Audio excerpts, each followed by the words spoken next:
If you ever wanted to build your own off-grid communications node, this is where it starts. Not a pre-built box, not something locked down, but a system that you can fully control and design.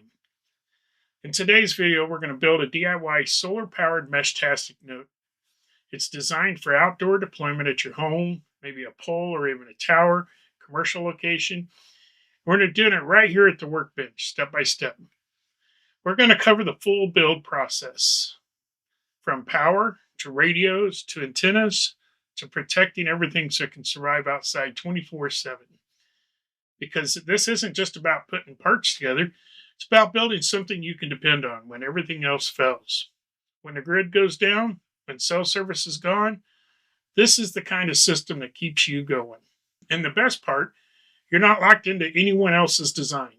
You get to choose your solar panel size, your battery capacity, your radio hardware, and how rugged you want your deployment to be.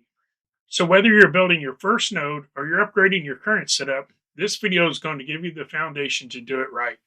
Now at the end of this video, I'm also going to give a link to a parts list for all this. You can get this stuff right off of Amazon, real easy. So be sure to check that out. And let's head over to the workbench and start building.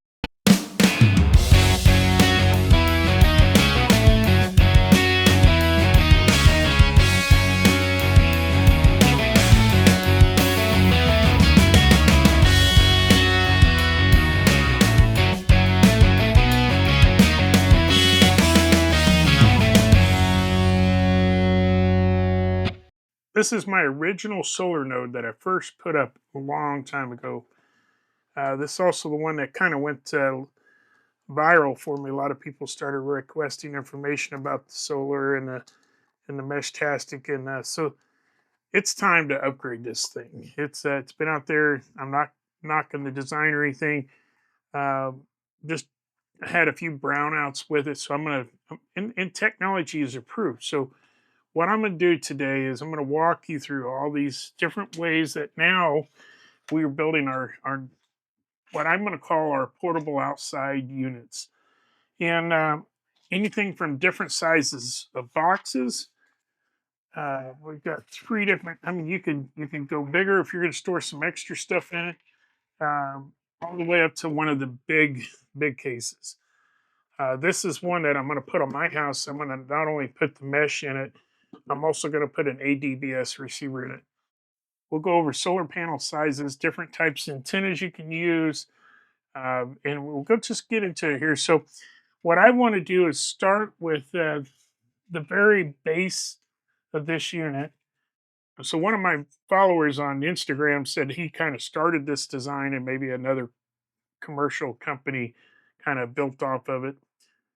So I want to give him a shout out just in case it is his design.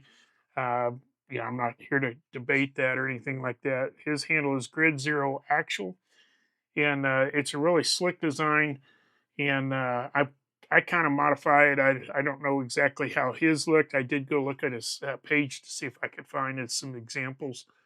But so what I'm going to do is just show you what I do with it. I start with the mast.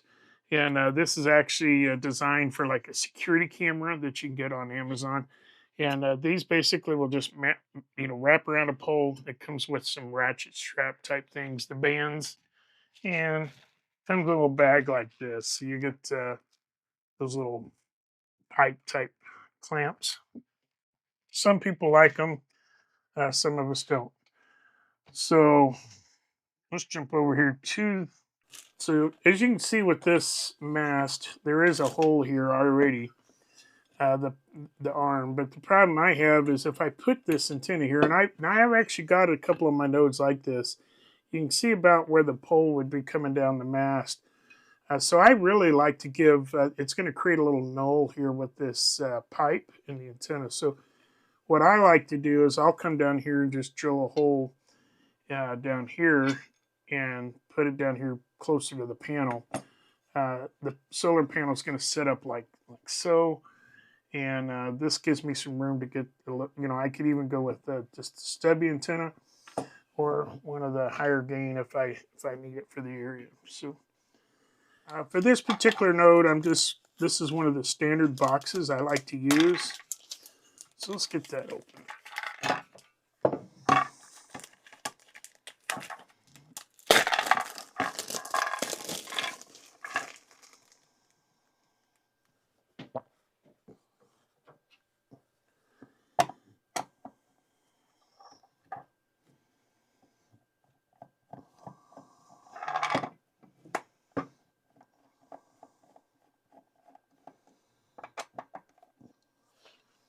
Alright, so take the cover off, set it off to the side, and this comes with 4 inserts. You'll end up with a bunch of these.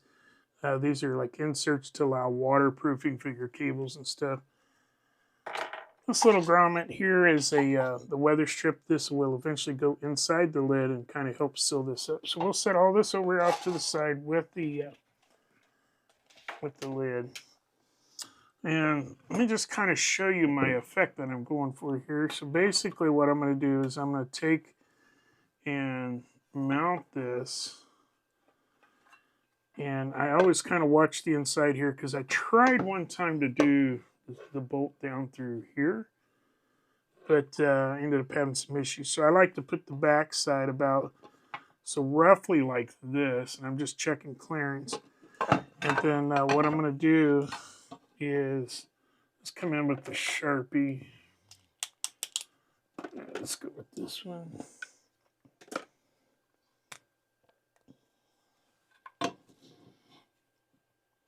And just going to kind of,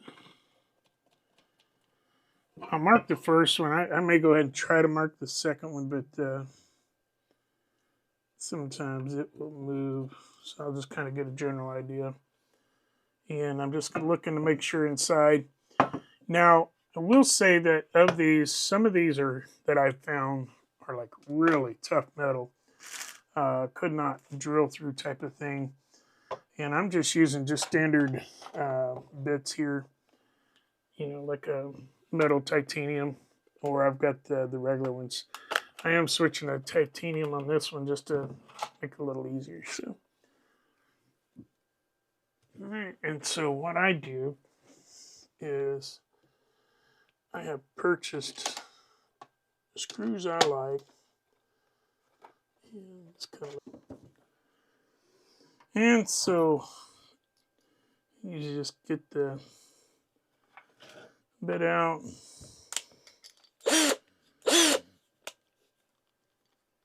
Yeah, I normally do this outside, but for camera's sake, we're going to do it here.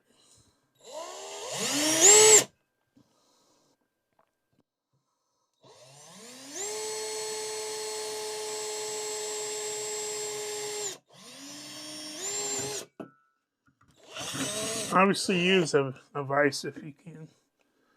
Mine is not in here. Anyways, this is what I do. I'll just drop it in here. There. And I know you normally would do the next side. I like to just personally go ahead and, don't think I've got lock washers for this, but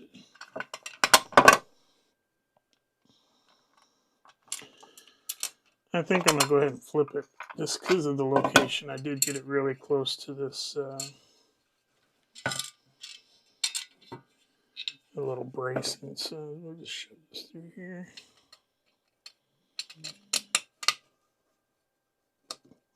I've actually redone this on one of.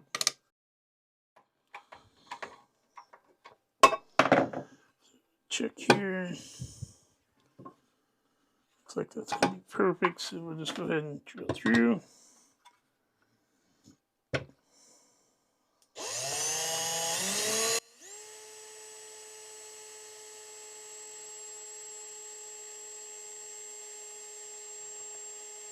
Barely pushing.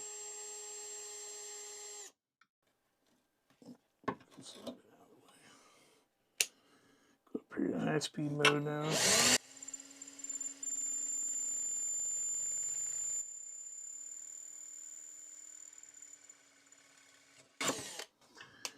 Yeah, I was just barely applying any pressure there, but it's not a bad idea to have some kind of oil there if you want to help keep. I got one more hole to drill, then I'll clean the table. All right, big.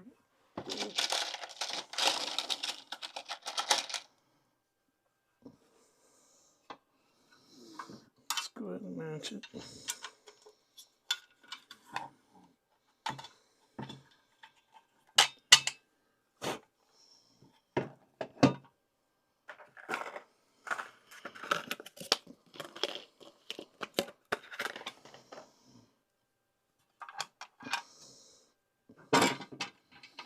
I guess ideally you would have a lock washer, but I'm just kind of going with some of the parts I have here available. And like I said, I've never had any issue with these coming apart, so not much weight to it. So now you got a box. And then here we're going to start thinking about, you know, we want the antenna down here, so I know I'm going to drill a hole here. So that means my pigtail is going to come here. I don't want to drill the hole here for the pigtail, unless I was going to use this hole in the back. But like I said, I'm a little bigger fan of having this out here. You know, you could come somewhere here. I suppose if you were going to go right in the middle,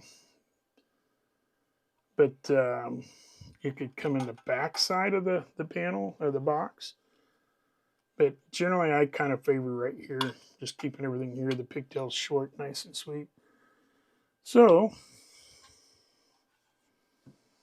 what I do is usually we'll start somewhere kind of in the center and center both directions. And I'll do a starter hole here.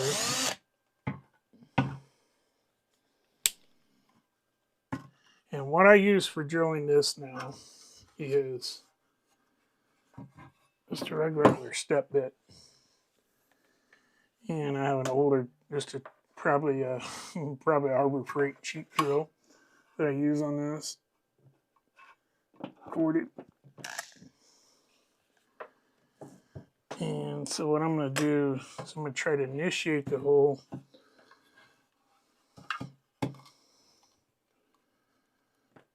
I'm just going to kind of get my bearings here looking again. So I think I'm going to try to do it where I'm not drilling where these ridges are, but like somewhere in here. I really think I'm just going to go right in line with that.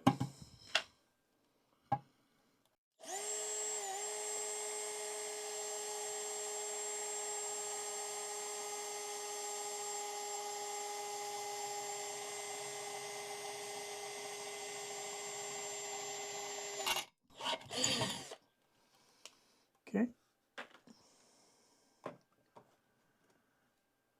So that takes care of that one. And the mount that we're going to use on this, these little pigtails like this. These come, I usually get them like 2 in a pack. So this is the weatherproof in connector, type in connector.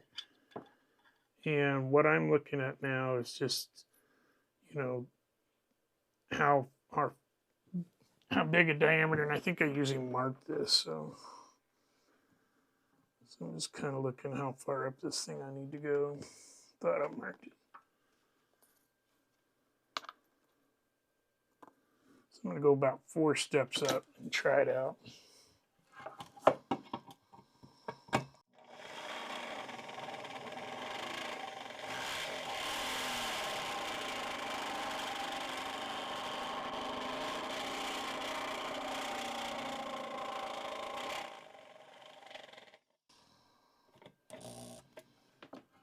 So take some lubricant here on this one. Let's see what I got.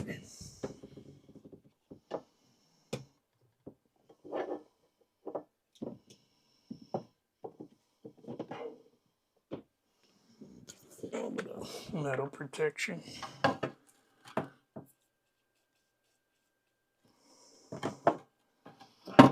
Okay, keep going.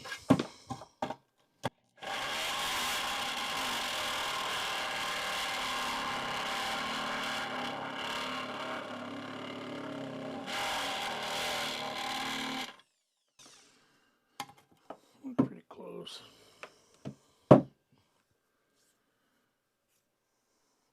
Check that.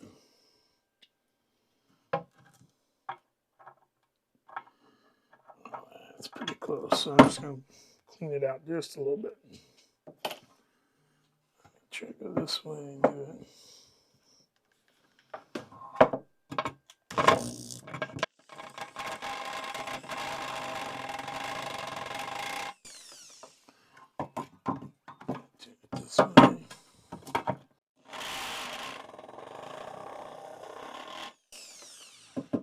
do have some hand files that I'll use.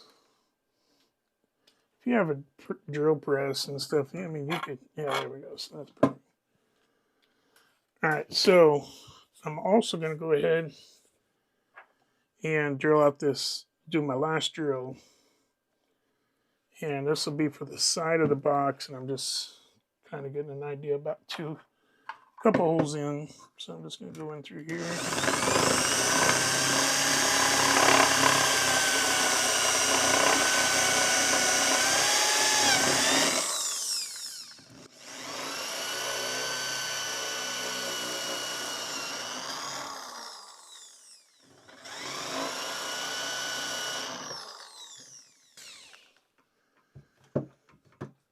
Check it. Pretty close. I think that will.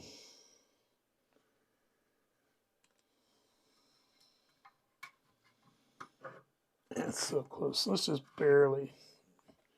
A little bit further.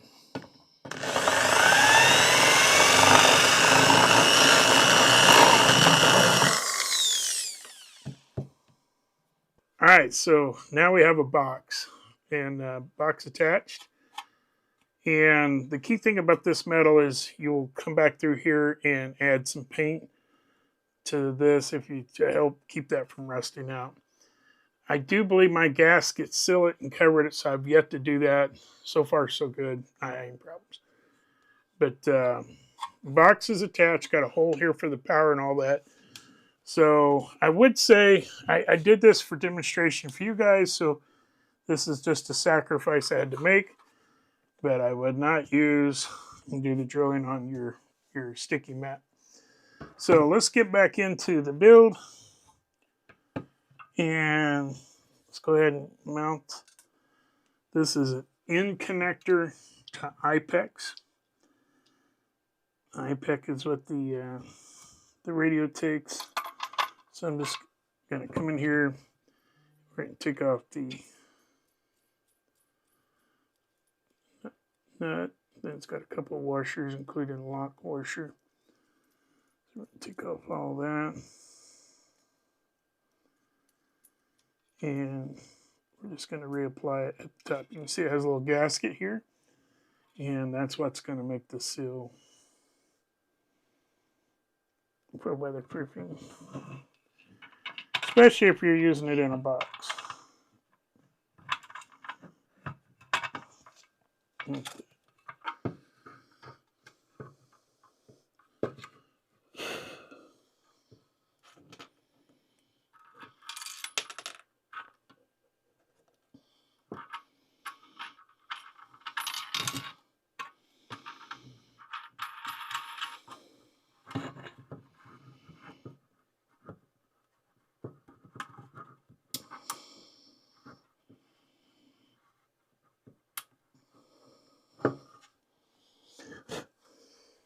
All right, so now we have the end connector mounted.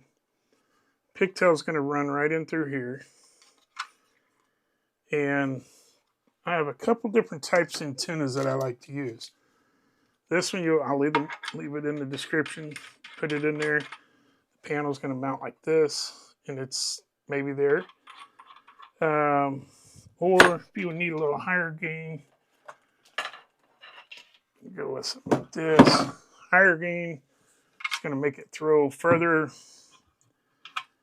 May overshoot some of your population, but something like this. So that's what that's going to look like. So got options for antennas. If you're doing an external antenna up the pole, maybe this is going to mount to the top of the mast. You can't come down, just go straight into like a connector here on the box. I would have mounted the end connector here on the box and just ran the cable to it.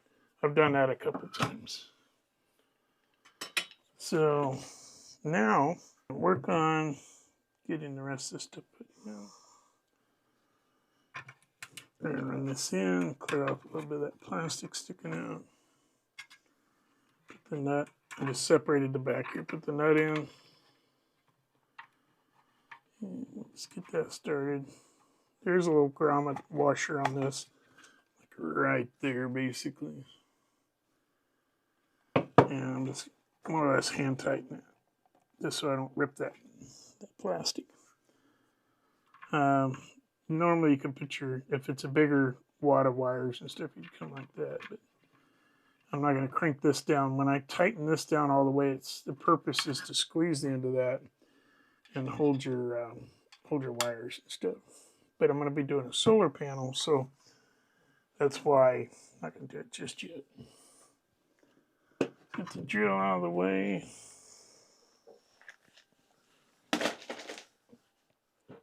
Okay. So the first thing we start with now is, let me show you what these look like when you get them new, is the radio. And I think I just done this guy in. He's, so we'll do it right now.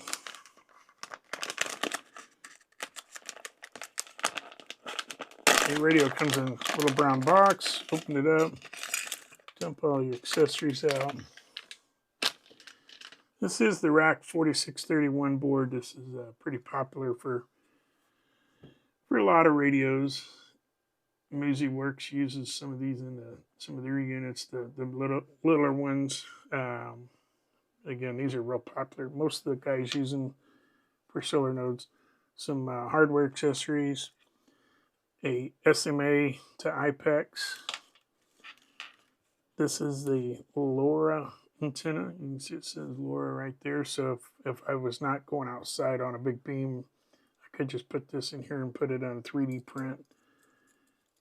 Fold back something like this, you know, in a little handheld case. And then it also comes with a Bluetooth antenna. Right here, same thing, BLE. And it's a little antenna there. So very key, important thing is none of these get powered up until there's an antenna on it. That's a very important, just so you know. And if we look really close,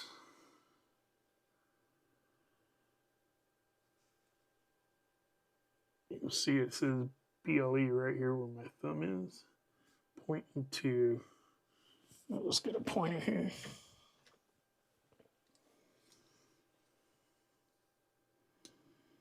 You see it says BLE right here. It's pointing to this connector here. And LoRa right here pointing to this connector.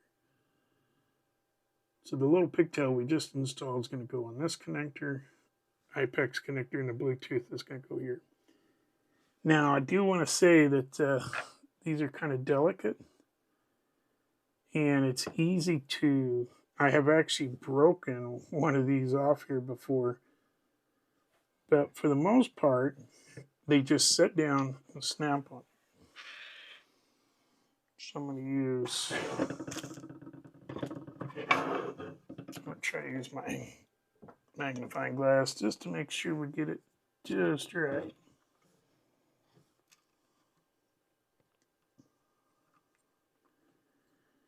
So I'm going to set it, push down, and I usually like to do a little turn. And once it's on there, you know, it feels pretty solid. I just sometimes will do it. Now, next thing I'm going to do is go ahead and hook up the, so just for safety, let's go ahead and just hook this antenna on just to make sure I don't power it up or anything.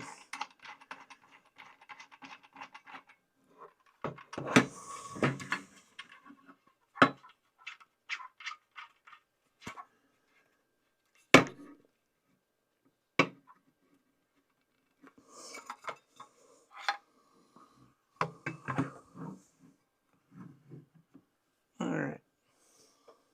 Let's go ahead and hook up the Bluetooth.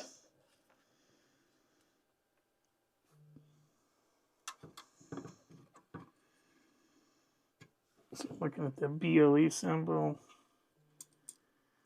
Actually, I believe it's the Bluetooth is the one that I broke off. So it's a little bit different design. But they're designed just to kind of snap over it again. There it goes. Now on this radio, let's see if I can get in here for you a little bit.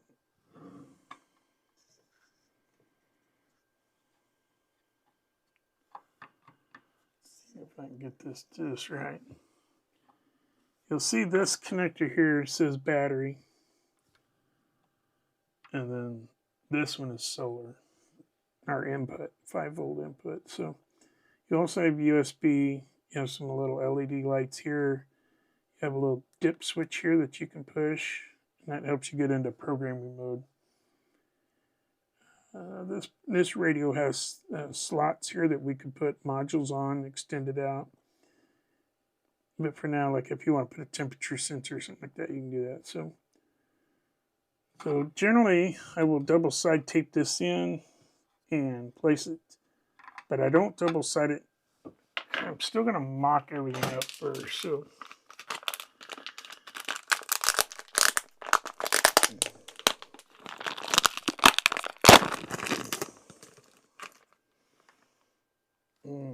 next item on the list. And honestly, I don't really have a particular order on these. I'm just kind of building this as I go.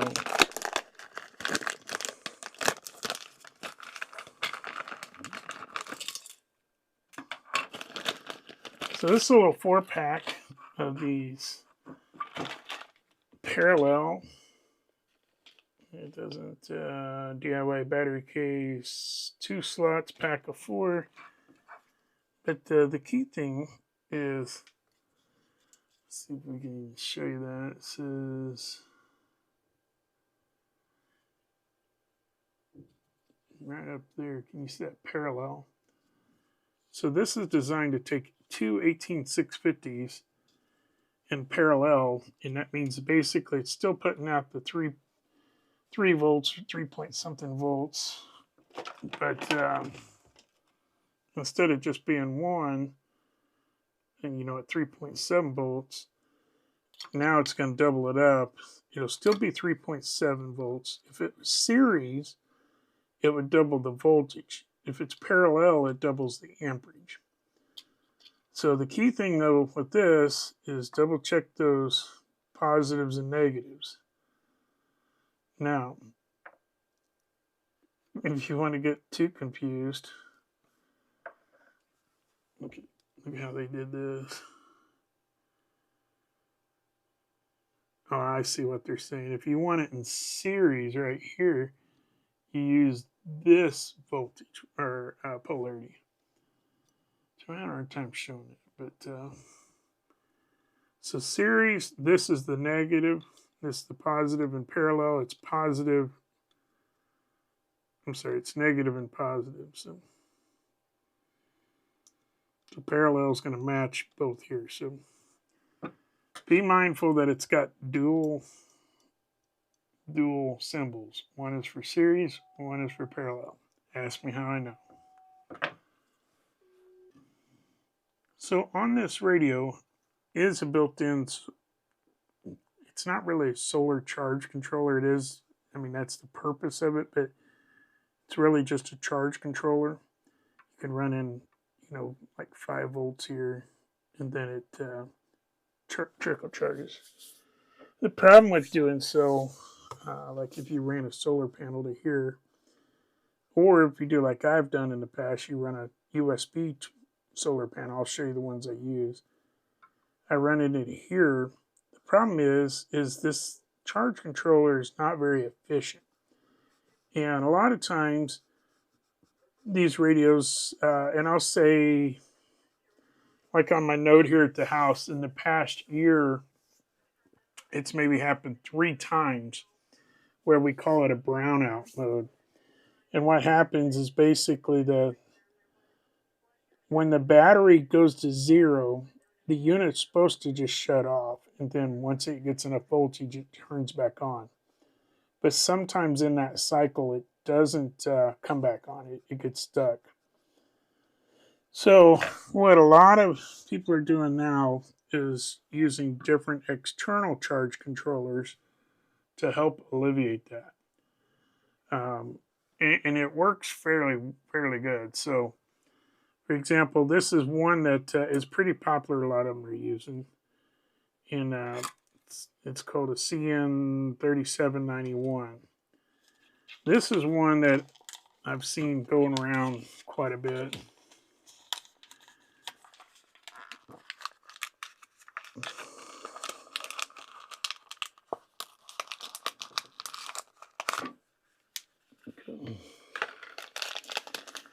And this is made by Wave Shears.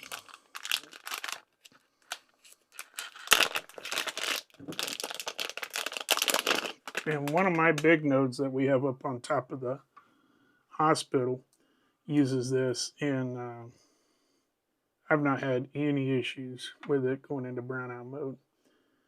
So with it, you have, let's see if we can get it a little better for you.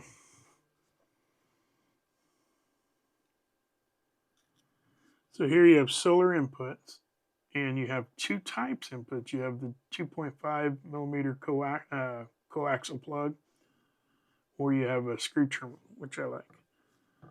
You have a 5-volt output. So this is a USB-C output. You have 5-volt output here. And then here's your battery connection. You have two options. And so what I like to do now is I'll take my parallel batteries here, my solar panel here, and then that's pretty much it.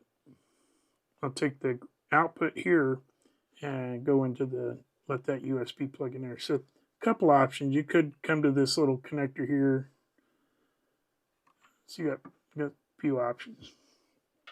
So now I'm just kind of looking at real estate. A lot of times I will double side tape my batteries here at the bottom. Could double side tape it this way. And then could do that way. I could double side tape the radio there. And then we may just fix that over it somehow. We may double side tape it so it doesn't short out. Now the plugs are there, so we may rotate that. Now, the only issue I see here is when I come to do firmware updates, this USB is going to be covered, so I may end up doing a little bit different. A lot of times I will fix the charge controller down and then just leave this kind of floating. One, to keep it away from the plastic and getting any chance of heat or anything like that. But just kind of, setting it out like that. So this may be my approach here. And then when I come to plug it in, I can twist it a little bit and plug my USB to do firmware updates. So we'll see. That may be the route I go. The first thing I want to do is just start wiring everything up before I make anything official. So a little precision flathead.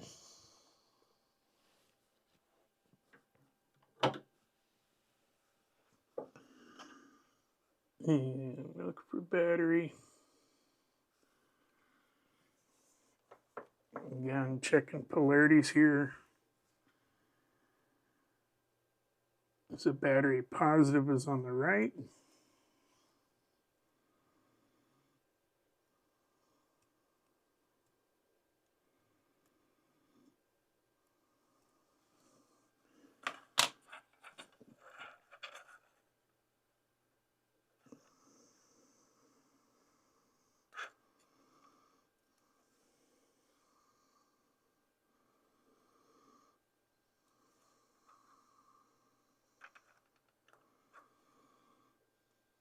I tell you, using these, and I think this one was around 20 bucks. Using it was so much quicker. You don't have to do as much soldering. I didn't have to shrink wrap and stuff like I'd done on some of the others. So it's these little connectors just makes it super nice. Again, I've already mounted the positive, but I'm just double checking battery negative. Just like to be sure.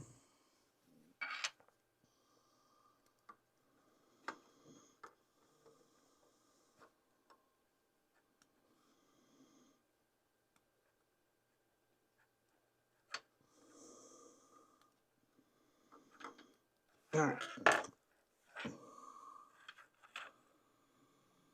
So this is output, this is input. So let's take a look at solar panels that I've sent there. What I'm looking at now is just how much cord do I need?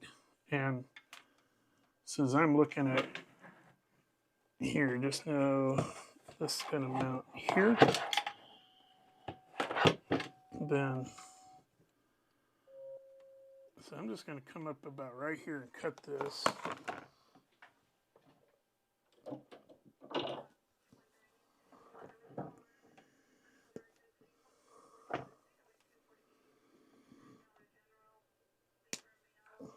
And I'm not going to get rid of this connector because, again, I'm going to cheat and use this connector on the other end. You can see I had it in one of the boxes, but now that I've got that free, I can. And there's where I actually shrink wrapped it from my first build. So I can just come in here. Yeah, somewhere about there, and we'll just chop that. Extra cables. All right. If you have some amazing lighting that you're working with in your place, you may want to flip this over when you go to do this, and so you don't accidentally charge your connections. So come in here and pull back a little bit of this.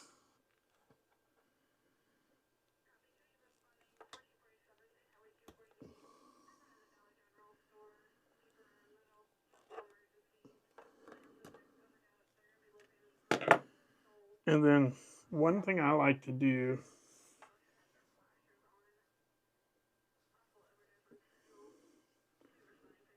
is, yes, I just use my crimpers to peel that, but I always seem to see a little bit of shininess when I do that. So I like to come in here with these little tools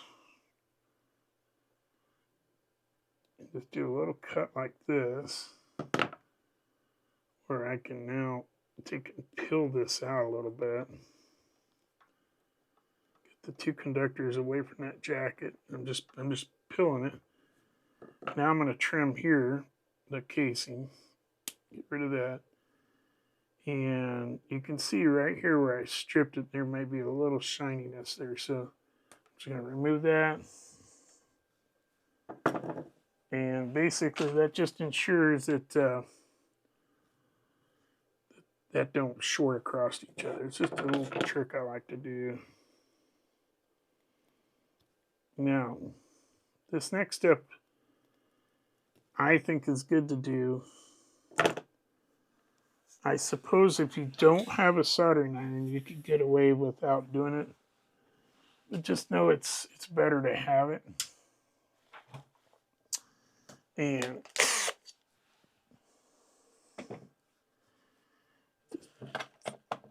turn my soldering iron on.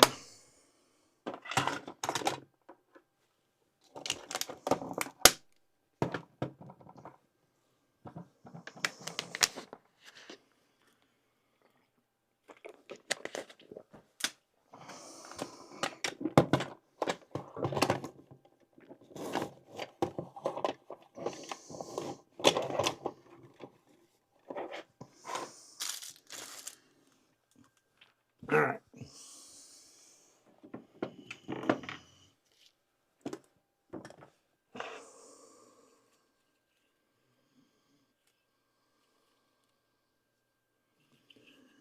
And basically what we're going to do is just pin this.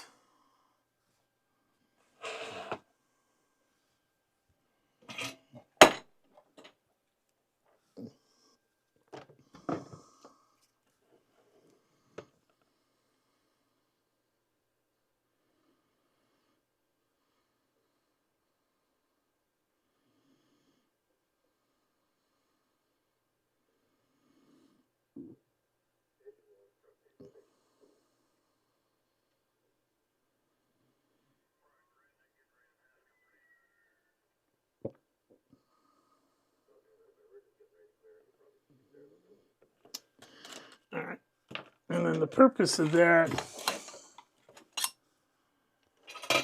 is now when I put these in the set screws, it's not gonna, kind of a little ugly, but it's not gonna fray out and possibly short out. So we'll just pull this in now. And I think we're at a point where we go ahead and mount. Sometimes it's easier to work with this off. I just want you to look at how those screw holes line up. So you could do, I think I'm gonna go that way. I may just, let's run the wire down. And by running it down, see how that actually pulls that away from the antenna a little bit further. So the best way I found to do this is just flip her upside down.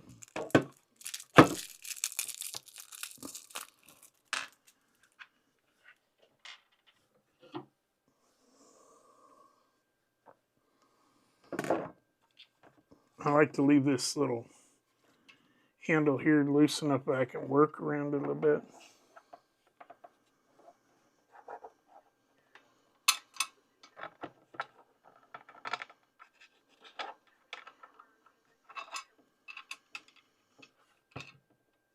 I may actually just put the antenna on. I'm going to flip it off the desk here so I can keep it flat.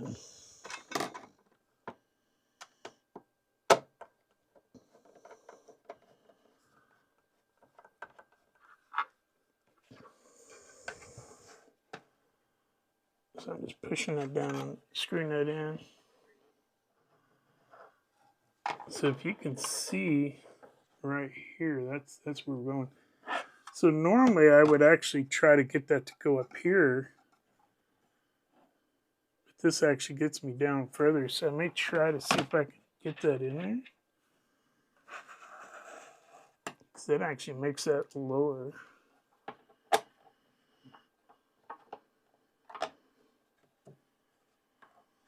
And you could take this off right on the sides here and get that bracket out of there.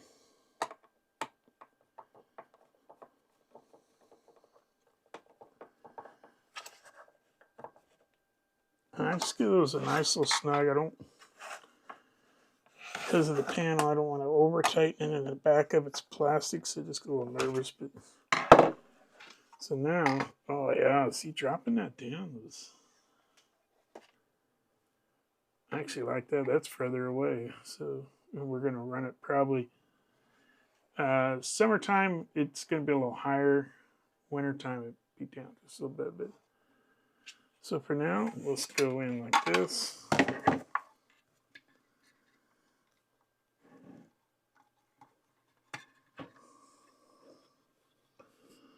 Coming in, let's go into the charge controller. Just double checking my ends and polarity. So end positive is on the right.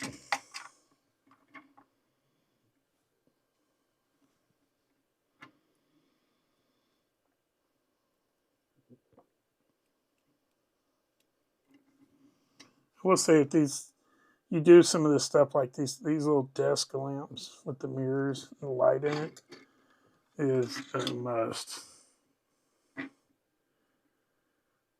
I love it. All right, so positives in.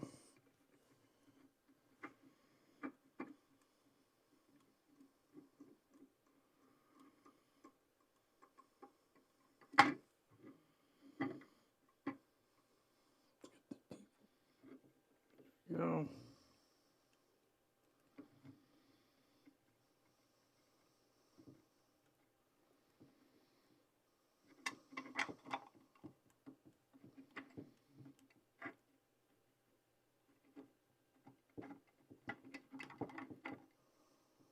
Screwdriver is just a little big for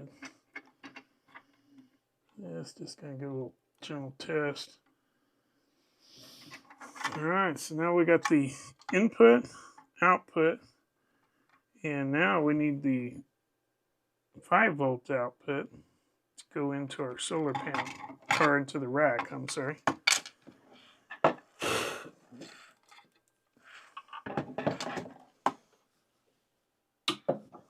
So we are going to repurpose this end that we did just a minute ago off the solar panel, because that will plug right into here,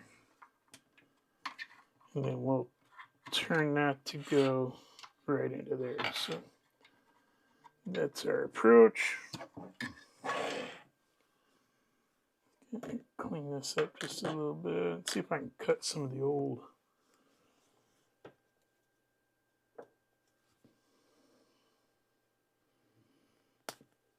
peel out the old shrink wrapping that maybe I'll just reuse.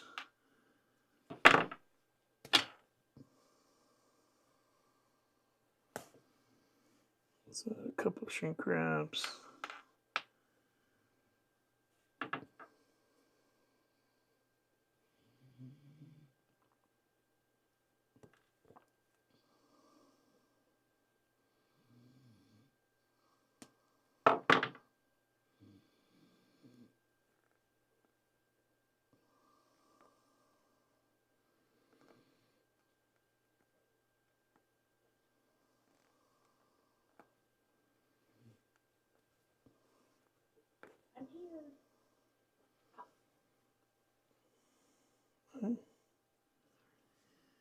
That's it.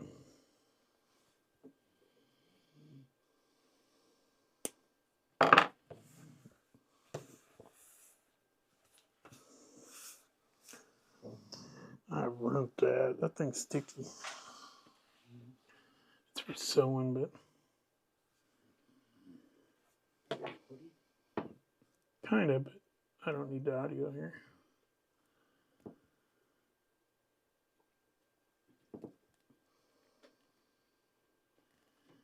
Have a good day.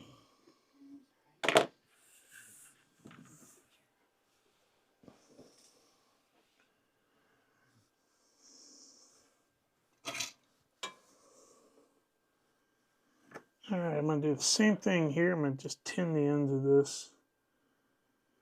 Try to let the wire go a lot louder this time, not leave a big old bubble.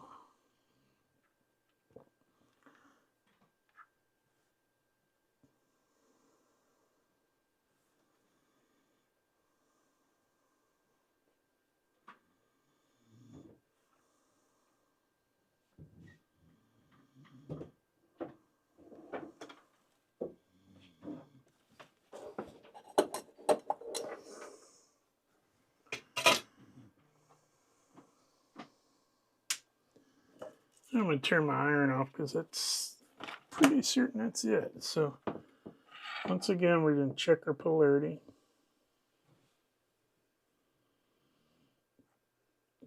Ground is on the left, it says. Positive's on the right.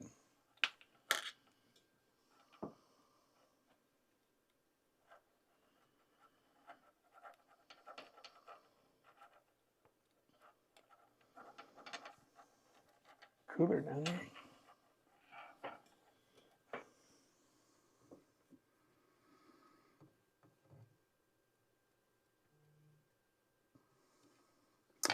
That's actually kind of long, so I'm going to shorten that a little bit.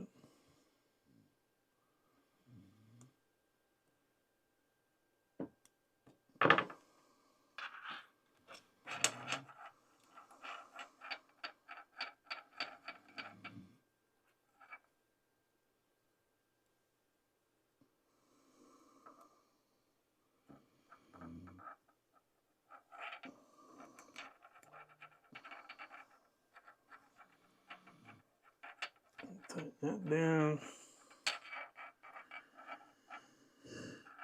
post, I'll come through here and mute my mics.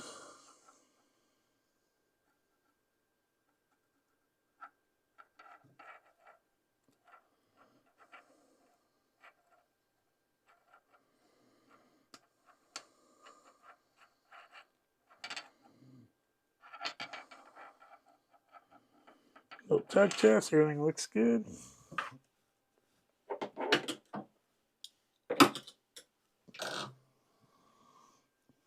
Alright. So just to revisit what we have here, this is the output. It's going to go in here. Making sure I have an antenna on just in case I'm getting any kind of solar input. It comes into the DCN. And battery is over here. I don't have enough light in here to make this work, but I'll go ahead and check a couple of my batteries here and see what I got. Got some old donor ones.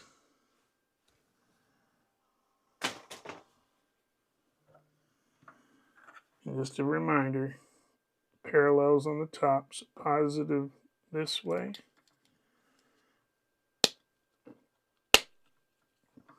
Positive this way. Double checking.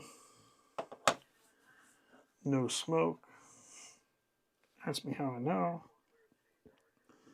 So I question efficiency a little bit on these because this controller does have the little I think it's 4 or 5 little LEDs there. And what that's doing is showing the current voltage or percentage charge to the batteries. But again, it is LED technology, so it's not going to like pull a whole lot, but just, I guess if you needed to see what your status was, that's kind of handy. But so we're going to live with that there. Got some double-sided tape. And what I did is I just set up my desk here to kind of favor, you know, being able to grab a lot of this stuff, where everything's at, make it comfortable. I have to admit, I struggle with the double-sided tape getting it unpeeled.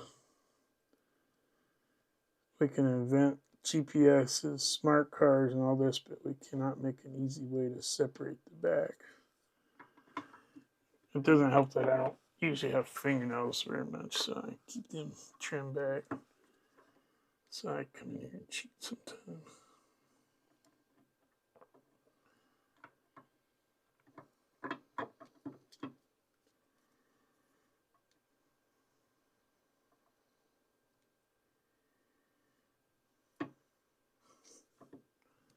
The struggle is real.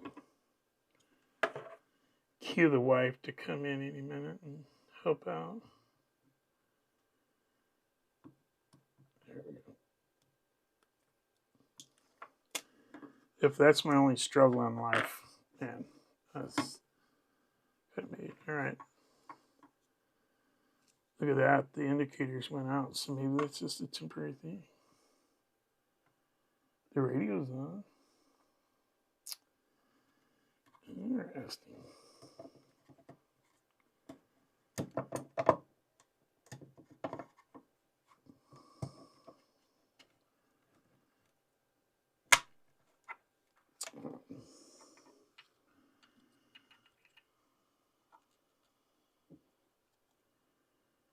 Probably should have run that different. Let's just do that. Let's run this.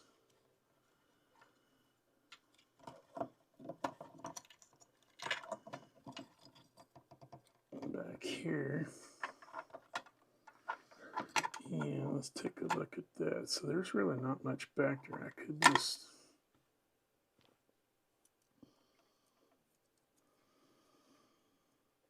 In that bigger box, you could really do mount these in it.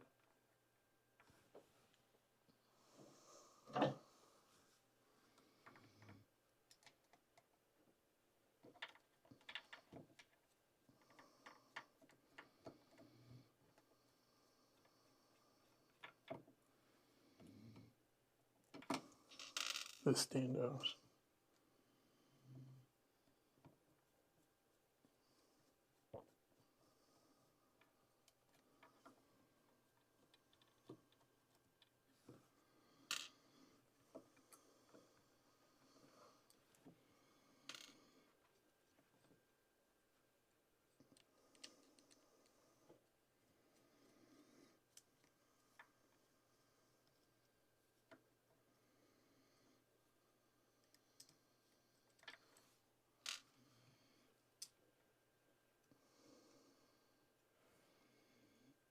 I still got text detector.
Something like that.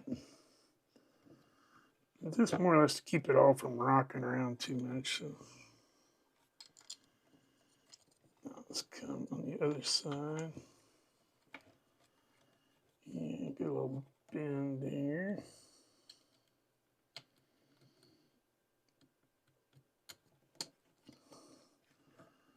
Indicator came on, and then I just like to tuck that there.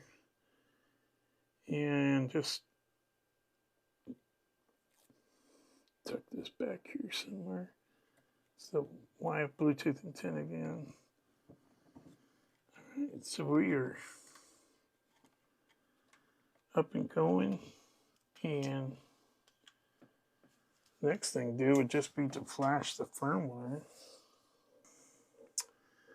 So now we're just going to take the USB that came with it, with the rack, and we're just going to plug it. It's going to disable that or power this down for a second, but I'm going to plug it into my laptop. So we're going to head over to flasher.meshtastic.org. We're going to select our target device. This is a rack 4631 board. This is the latest firmware. And then we're going to hit flash and come down to continue. And we want to enter DFU mode. This is the unit. If you're confused on which one it is, just unplug it. See which one goes away, which one comes back. So we know it's 3. So we're going to try to put it in DFU mode. That's basically a mode where it acts like a hard drive, basically. If I don't see, there it goes. So it takes a few seconds for it to pop up. And now my computer sees it as an external drive. So what I'm going to do, I've already downloaded this firmware for some that I flashed yesterday. So I'm going to just right-click Explorer, open a new window.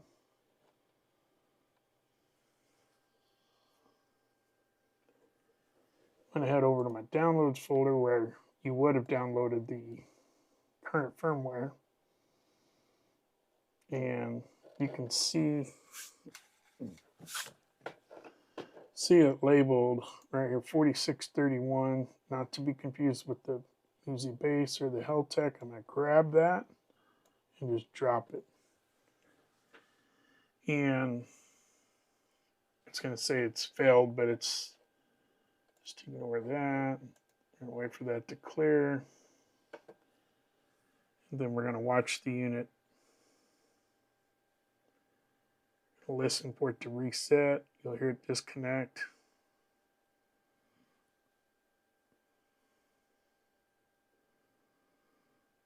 So that goes away because it's unmounting now. Once it's rebooted, we're going to come back to our computer or your cell phone, your Android, whatever. We're going to go to client.meshtastic.org.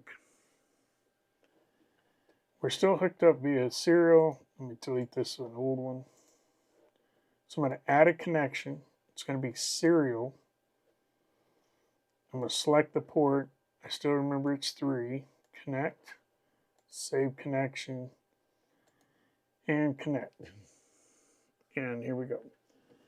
It's going to check the firmware 2.7.20. Just go to settings and LoRa. Very first thing to make this radio even work is we need to select the region. So I'm under settings, LoRa. This is the very first thing. We want to switch to our region. So let's go US. I'm going to go ahead and set my frequency slot to 20. I'll explain that here in a minute. OK to MQTT preset, leaving the rest of it default. Everything's pretty much the same after that. So frequency slot at 20, that's important, and I'll show you. So the first thing I'm going to do now is hit save. So what I have a tendency to do, just to verify I'm looking at it again, is I'm going to hit refresh on the browser, connect. I'm going to ignore that message for now. So I'm just going to go back here, double check, settings, LoRa, there. So here's the reason I set that frequency slot to 20. If I go to channel 20, you only get one primary channel.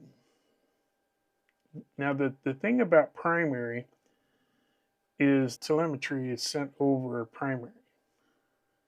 Only one primary channel out. So I want my main comms channel to be this one. As a default, long fast is that one. So if I come in here and change the name of it to, and I go 256, let it generate a key. Now if I was to save this and it's the primary, the radio gets its frequency that it chooses based on the name here. But if I come in here and save this and add channel 1 and say I want to be able to see what the long fast channel had, which is the default channel, if I just left it like this, I won't see it. I won't see any of the regular traffic. You may not want to, but for us, we got travelers in our area, so I'm going to be watching that. So if I go to channel 1 and add long fast with a default encryption, and I put the default password in, which on the apps, Android and iOS, that's what it will do automatically for you. And we say secondary channel. This is for MQTT. Now it's going to say, okay, I can select my, basically I'm not going to be putting my precise location on this channel. But now, by saving this, I'm still going to get to see all the stuff that's on the default channel. But I get my precision here on my family channel or your comms team channel. So that's important. By default, long fast, it calls it the default channel, is the first one. And I call that the channel 19 frequency. That's the one that everybody, it's open, it's, who's going to be on there. But I will say you can meet some good people that way. I've met some people that way. And so I still like to monitor it and have it in there. So what I do is I create my primary comms channel here, and I force LoRa to stay on that frequency, because if I didn't do that and I add long fast here, I won't see everybody on there. So by forcing this to 20, and the frequency on that is 906.875, and the Android and stuff like that will show that. The laptop doesn't. But now, I'm starting to see, nodes populating just from the long fast channel. Because actually I just made up that other channel. It's not an actual channel for me. So, all right, so this is going to be a solar node. So device configuration, user, we can name it. And we like to do some cool naming. So we may say water tower. And I like to just say relay or something like that so people know. I haven't figured out how to do emojis on here, but on the phone, on the Android or iOS, sometimes I'll put like a little tower here. We're just going to leave it here. I turn on unmessageable just to let people know that it's not really a person there. And of course, you need to save that first. And I will tell you, every time you do this, you're going to have to save. And just about every time you do that, the radio reboots. So programming is a little lengthy process. So again, I'm just going to hit refresh, connect, see if it's rebooted all the way. I don't get to hear the beep because it's going into the recorder. It's a device. I've got a green light. On the clients, on the iOS or Android, I always look for that green. If it's red, you're not connected. So if I'm connected like I am now, where this is going to be a router, I'm up on a high point, I want to be able to actually have it tethered to a device like a computer or something, I'm going to select router client. But we're actually just going to do this. Hey, they want to make sure you know what you're doing. This role of router will steal a lot of hops, and it may not even be necessary. So make sure you understand the importance of a router and just read there. So we're going to pretend we know what we're doing. And you could do a router late. Maybe this one isn't going to be the biggest, highest point you've got. So you could set it to router late. I know what I'm doing. And basically, it's going to wait and see if another router hears it first, like the maybe your highest point. And if it doesn't hear it, it's going to say, hey, I just heard this station, so I'm going to route that out. So that's what I like to do with these. Where this one's going is a high point, but it's not my highest point. It's a really good location. And I'm just going to go router late on it. That's a new role that came out of few changes. So waiting for it to reboot. I'm going to refresh just to make sure. Get the green. Device configuration. This is easier on the iOS or Android. I'm just going to tell you, I'm more familiar with those, I should say. Position. I'll usually use my phone to give me the position. If you don't know it, so we're going to go ahead and disable GPS. I don't have a GPS on this one. And you could come in here and manually put that. And you can get those off of Google Maps if you needed to. And just fill that all out if you want to, like the altitude if you know it. And that's pretty much all I change on that. So I'm just saying disabled, so we're going to go ahead and refresh it. I'm not putting a position in. I'm going to just, when I get connected to it with my cell phone at the location, in my cell phone, I'll go to position and I'll say use fixed location, and it'll use your phone's position for that location. So just a little bit cleaner. So power. There's not really much there I change. I don't really change here. If I changed anything in display, I usually change the metric to imperial. If I want to wait for a reboot, and now I'm starting to get names popping up. I'm just kind of thinking of some of the other stuff that maybe rebroadcast mode is all. And basically, you know, the cell phones will tell you what each one of these stands for. If you're on the computer, you'll have to go to their website and see the breakdown. If it's set to all, it'll repeat or route or relay. I like the term repeater as a radio op. It'll repeat anything, even if there's, like, if I don't have your private family channel in there, it's still going to repeat it. But you can set it to, you know, known only, you know, so these are kind of, if you're I mean, if you're doing a private network, I think you would just be on a private frequency, don't even be on the public. But the whole purpose of the mesh is to get this all to blend together. So I like to do all. But Bluetooth, you know, you could change that to a personal. This is default. So you would want to change your pin to something that you know. That's pretty much it now. I save all my keys for my other channels on my phone, so I will probably connect to this when I go to deploy this and put all of them in there. So, but for now, that's pretty much it. The programming, anyways. Let's jump over here, because now we're to the point we're going to put this thing to sleep. Just doing one quick final, making sure the batteries feel solid in there.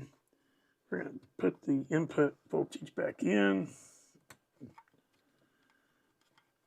and just kind of seal everything up here. Drop that down. Yep, there's your voltages there. So that was the chair, not me. So the next thing, almost the last thing, and you know, leave comments below. I do have bigger box that I ordered for one of these. You could probably mount it vertical like this. Yeah. So it's going to be too big to go this way, but you could still mount it this way. But you know, that's going to hold. If you're putting filters and stuff like that in there. So the I think the last thing, we're going to take this little gasket. We're just going to feed it around. This is the weatherproofing. You may take like a little pointed edge and go down in there with it. Just careful not to damage it.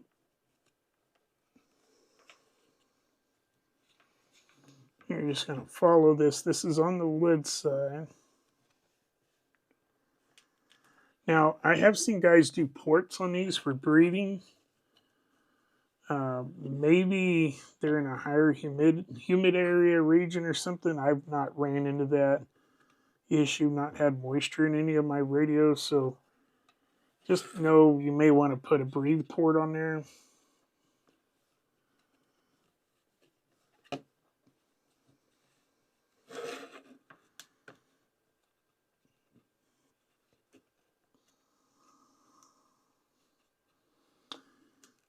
And I will say that I don't really get this closed all the way. That may be why I've not had issues. I essentially am letting that be the breathing tube. I will take some tape and stick around a little bit, but for the most part I've not had any issues with that.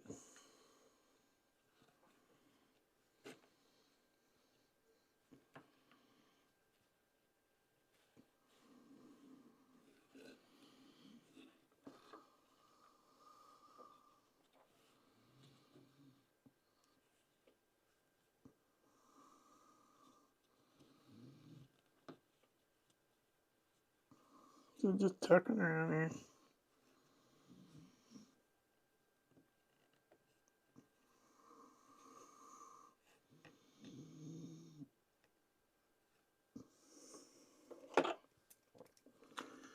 And just snip off your excess there.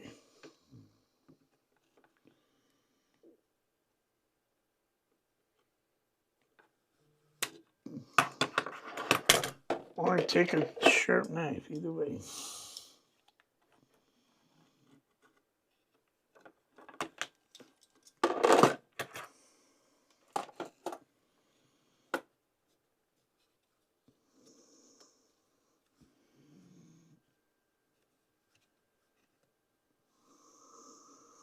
Try not to wiggle it. Let's go straight on there.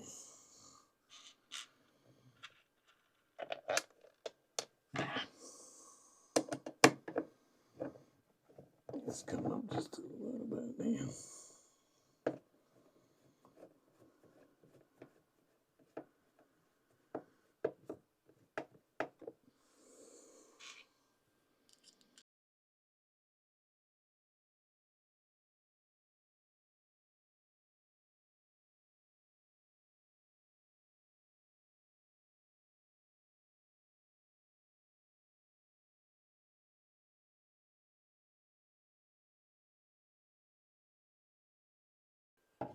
Usually what I'll do is set this once I get up on the tower site, but we know it's summertime, so I'm going to kind of lock this part. And you can swivel it too, so when I'm going to put it up on the tower, my first point of interest is which way is the sun.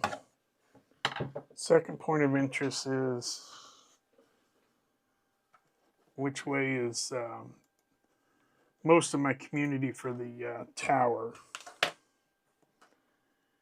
And so what I mean by that is, you know, if my metal pole's here, I want this to be my major population. So I'm gonna try to get most of my population this way. And then the other thing I had to look at is now, can I turn this enough to face southwest, you know, from that, with that in mind. The last thing I'm going to do is we'll crank down the little screw here to kind of help seal in that a little bit. And I could tape this here, just try to get some way to fix that up in there a little bit, but I don't see it being an issue necessarily. So we're just tightening this, hand tighten. And then that kind of seals that up a little bit.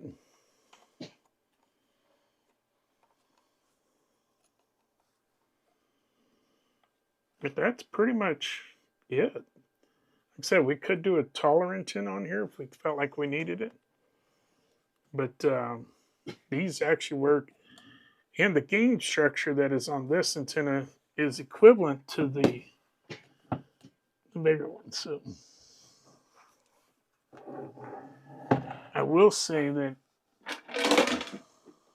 if you go with these boxes, which I like, they have little tabs that mount back here, and sometimes it's a pain in the butt to mount that to a pole.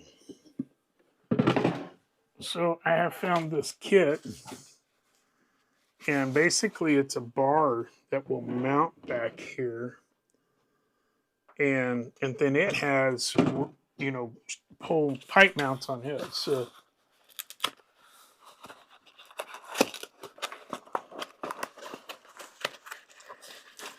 maybe at your home you don't need it to be that fancy, but you know, if you're at a commercial location, you want it to look clean. So let's get these little mounts here that's set up. So this part mounts to the back here, and then it has these two little standoffs where the straps can go through here and out here, and the pole would go right there. So really cool little device to go in here. And what I'm going to do is I'm going to leave a link to all this stuff. What I'm going to do is I'm going to create a page on my website, and this whole build is going to be on there. So everything, all the parts will be on there. So visit the link in the description. The only thing really left to do is if you wanted to paint the mast, be careful with paint on the antenna or anything like that, so the metallic don't change that. Uh, you know, where we drilled here, we'd want to probably throw some paint to keep it from doing anything. But that's it. And again, I'm not sure who the original person that invented this is. I'm going to throw a shout out to the one guy just in case that was his. And now this will just mount to a pole like that. Um, Comes with those straps. And this is what we've been doing for the most part around our area. I usually do run the bigger antenna on the higher up locations just to help get distance and stuff. But appreciate you watching this. If you stuck through it, you know, you're a DIYer maybe. This is our new studio here. We haven't been posting a little bit. We've been relocating the basement room, converting it over to my workbench and everything. Got the ham shack on that side. We'll do some more videos with that. But appreciate y'all sticking with me through this one. It was a longer one. There's probably cleaner ways to do it than what I did. I'm just showing you what I do. The goal is not to say this is the right way. The goal is to say this is the way to get you started. You can do DIY.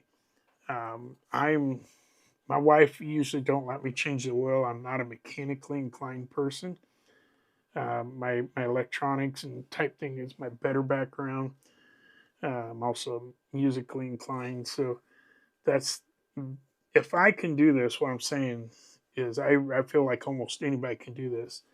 You know, the power tool was just a drill bit to go down into the metal, and then that whole bit, step bit is I think what they call it. I don't even know what they call them, but step bit, and that's the two main components that I had to use to get into this, and then just kind of putting it all together type of thing. And I'm learning. There's a lot of resources out there.